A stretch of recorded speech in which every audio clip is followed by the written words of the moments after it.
This is the ship that wouldn't die. It was a World War II-era U.S. Navy cruiser that was nearly indestructible. This was the ship Helena. On December 7, 1941, the Japanese attacked Pearl Harbor.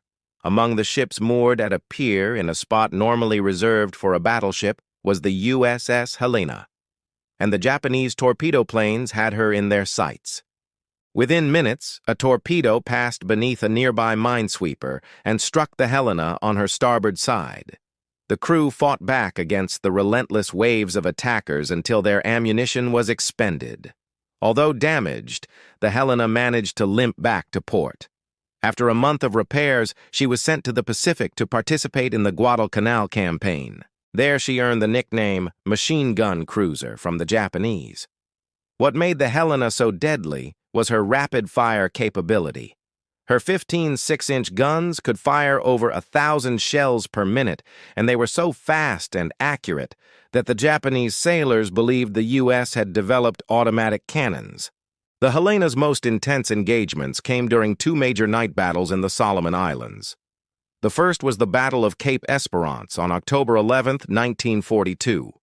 Equipped with superior radar, the Helena was the first to detect the Japanese fleet and opened fire at 20,000 yards. As the battle raged, her well-aimed salvos found their mark, helping to sink a Japanese heavy cruiser.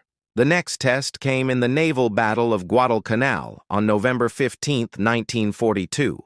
This night engagement was both chaotic and intense. With over 40 ships involved, the Helena's rapid gunfire overwhelmed a Japanese task force, helping to disable a battleship and sink a destroyer.